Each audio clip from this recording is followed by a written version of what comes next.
High-grade Gundam Age 3 Orbital.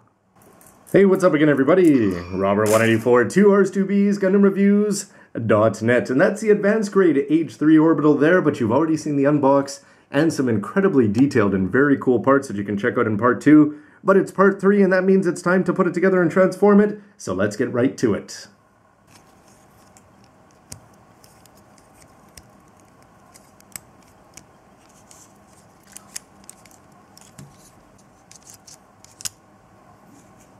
And when he's all put together, fans of plain Gundams, yes, it's time to step away now because this guy is in full living color. There's just color apps all over the place. It's almost too busy in a way, but certainly part of the appeal of it for me. You've got that nice red down there, all the details that are going to be not even seen in the back, including the yellow thrusters there. Gray on the inside of the forearms and the thrusters, which you definitely are going to see. And just an overall interesting approach because the Double Zeta had some color in its upper body, but definitely a lot more in its legs. This one, the eyes are definitely going to go up top here. You'll notice that the thrusters, you are going to have a little bit of trouble because you have to really move them out if you want to get them posed. But just with this many color apps, again, astonishing for a high grade. Looks aside though, what can you do with the mobility? Well, you've got those moving skirts there in the front and you're going to be able to do the legs. Off to the side, you can see that the side armor and the whole shoulders are going to get a little bit in the way. The side armor moves up more than you'd think, but you're not going to be able to get the full splits thanks to that, unless you want to do something strange like stick that forward, which is showing off a little bit of yellow. Remember that the waist section here is going to move around full 00 style, up, down, left, right, everywhere that you can imagine.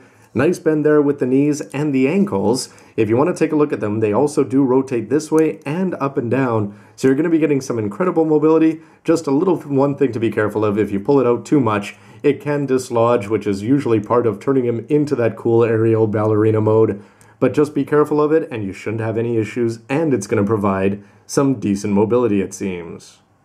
The upper body, yes, you're going to have to deal with all of this stuff if you want to move things around. You can rotate that around and you're going to get a little bit of movement there. The shoulders up and down with the blue parts there, the way that's always built in on most recent kits. Love to see that. The arms will go around there. You can see that they'll rotate there. These forearm parts will rotate freely, hopefully not going to fall off or get in the way too much.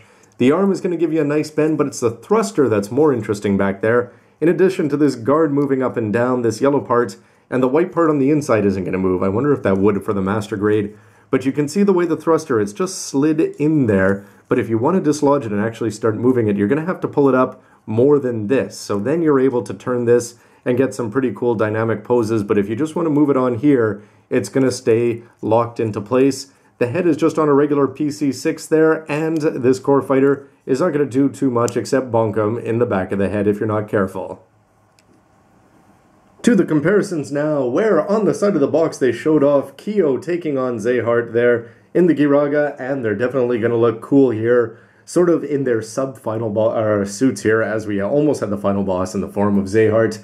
He's going to go up to the Legolas, and he's going to go to the FX, but you can see them facing off in their red forms here. In terms of height, you can see that this is going to be pretty standard without the legs extended, and if Zeheart straightened up his legs there, he'd probably be a fair bit taller, but in terms of just bulk and sheer thrustiness, if that's even a proper word to describe these things, you can see that the Orbital is definitely going to take the edge. But going back to Gen 1 now just seems a little bit dated. You've got the Titus, which is going to be shorter than the regular 18 meters of most Gundams nowadays, and, well, also the old days too. But as the red theme here for Age 1 and the Age 3s, you can just see that the Titus, definitely a more old school design. You can especially see it in the chest and waist section. And even though he's got color apps all over the place, the yellow that the Orbital and the gray that he provides on the inside of all the parts, definitely giving him a 50-year in the future look. And carrying on the red theme with the second generation and Asim's Age 2 double bullet, you can again see that this looks like it's a quarter century older just in terms of technology. And it's just pretty cool to see. You've got the big boxy legs there as opposed to the smooth and streamlined stuff, similar to what we saw with the Genois 2s and what we eventually saw with the Clanch. Not as much red here. Again, the red cuffs would have been interesting on either of them, but definitely to get that little bit of blue in there, I think is the right, definitely the right choice when you see it compared to this. This one has a lot more blue to offset. This one, there's so much red already that it's cool to keep a little bit more of the famous tricolors. My unbridled enthusiasm, though, has been bridled a little bit here when you want to attach on the Sigmasis rifle. Just because when you've got all this kibble and bits sticking out all over the place, some of it's going to get in the way and something's going to have to give. This forearm part, it's easy to knock off, and when you're putting in this part here, because these gray parts can move all over the place, it's very easy to pop that off and just have everything fall out. And you'll notice that you're going to have, with the advanced grade, it had a very nice hollowed out area that was going to fit around this forearm guard. You're not going to be getting that with the high grade. It's not going to fit all that well. Combined with the fact that you've got this guard and this thruster, everything can get in the way. But just when I started to lose faith, yes, everything is going to work out, thanks to the fact I complained earlier that when he's just standing straight on, that the thrusters are not all that posable because you have to dislodge them off the gray part. But as soon as you twist the shoulder up, you can do that with no problem. It's not going to look bad from the front, although you're not going to see it come up over the shoulders. The waist section, the guard on the side of the hand, no problems at all, with just a little bit of effort to twist everything into place, and you can have him looking down the barrel of the rifle. Although then again, since it can bend its shots, you'd think he doesn't even need to look. Coming across the other way works just fine as well. You can see that it's going to fit very well into the arm, even though it doesn't have the hollowed out area. If you want to take the side skirts and have them going back, it's going to add a little bit more dynamicism there. But it looks like he's got 6 thrusters there, not to mention the 2 that he's got up high. If you want to take these and have them twisted off dynamically, you're not going to have too many options in terms of where you want to rotate them, but they're still going to work. And even though right now he isn't flat-footed with one of his, he wasn't for the last pose either, with both of his legs, even though the ankles have that great mechanism built into them for them to slide down and point down, they're still going to work in terms of ground poses. If this guy was never aerial, you would still be impressed with anything you can do on the ground. But with all of that power back there, it's like adding more razor blades to a razor. You might as well put this guy airborne where he belongs, taking the legs, straightening them out. You don't even have to do that, really. You can pop this down, again, pop it out too much, and you'd have a little bit of trouble. Not all that bad, and you put it back in. Hopefully it won't loosen up over time, though. You can see the way the polycap works there. Cover up the calves, and then...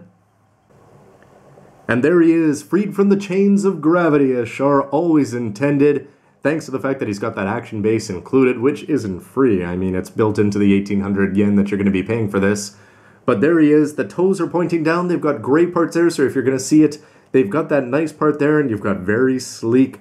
Again, I compared this earlier to the Clanch as a joke, but it's looking really good, and this is really in its most boring pose. And with a higher up view, depending on what angle you'd put him on your shelf at, again, that busy upper body, whether you're looking at the front or back, the toes down, just said this guy is just screaming, I have aerial, and by aerial I mean spatial, superiority. And you wouldn't think it, but for 800 yen, so just a little under half price, remember that the advanced grade orbital is just fantastic for the number of color apps and the playability that you're going to be getting. The Sigmasis rifle is going to have 2 colors, whichever grade you're looking at there. But the plus that the advanced grade has, even though this angle isn't necessarily the best, is that he's going to have these custom gray parts that you attach onto his tippy toes. And whatever you want to do with that, you're not going to have to show off. I'm definitely happy that they're going to include the action base for both the MS and the transformation. But here, the advanced grade, so many color apps and those cool feet. Even though he'd have a lot of problems, though, just because it would be very hard to keep him steady, it would have been cool if they had also included that option of putting the gray feet on, so if you did develop a perfect center of balance, that you could show them both off, similarly, without having that ugly third leg. And while we're talking about those, well, let's take a look at the high-grade H2 Dark Hound, which was definitely one of my favorite kits so far, but again, the H3 Orbital, it's always going to be up to preference. But I'm really liking the looks of these two, and it's too bad that they didn't fight together more in space while the anime was airing. And even though a long time ago we may have thought that the H3 was going to wrap up the leads for this series, Gundam Age broke all precedent by, instead of just having 2, not only just having 3, but they went for 4 leads, with Kyo having 2. There's the Age FX, this is my version of the FX Burst, just painted up with some nice fluorescent blue, and by nice I mean it's only going to look good if you put it under some black light. Bandai's going to be releasing their own high grade, which is going to do a much better job thanks to the fact that the C-funnels are actually done up in blue. But if I had the choice between the Orbital or the FX, that's an interesting choice, and I wonder which one you would choose. Up in the air, you're going to have even more posing options here. That action base is definitely going to help. The feet being down, if you're going to rotate them around, you can see some of the gray, otherwise you're not really going to see it. But you can get those legs off at some pretty cool looking angles, and the thrusters on the back have definitely grown on me. Compared to the beginning when I didn't think they were going to move all that much, pretty much just having them go either way is going to make him look like he's very dynamically moving around in space, and the fact that he's got thrusters all over the place, if I fixed up this side skirt, he would look pretty cool, I'd say. And here, I'm still just copying the poses that Bandai's going to be providing you ideas with. on the box and in the instruction manual, but you're going to be getting the 2 beam sabers there. You can take those, I haven't even mentioned that you can attach them into the forearm grips there and have them coming out there, but if you want to put the beam saber in hand, whether he's holding it cool or almost holding his handgun off to the side and using the beam saber backwards, you can just have those thrusters again going anywhere. And if I was to stop him here, you can just see that you're going to have the thruster come underneath, this thruster going around the back. You can move around those blue ones there if you want, angle the rifle at whatever angle you want, and those feet, I don't think they have a single bad pose.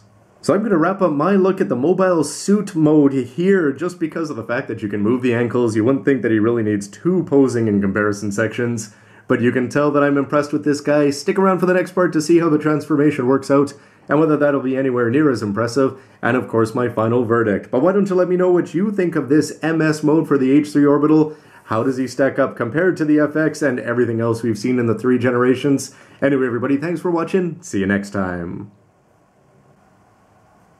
Maybe the next Gundam game should have an event for Pear's ridiculousness.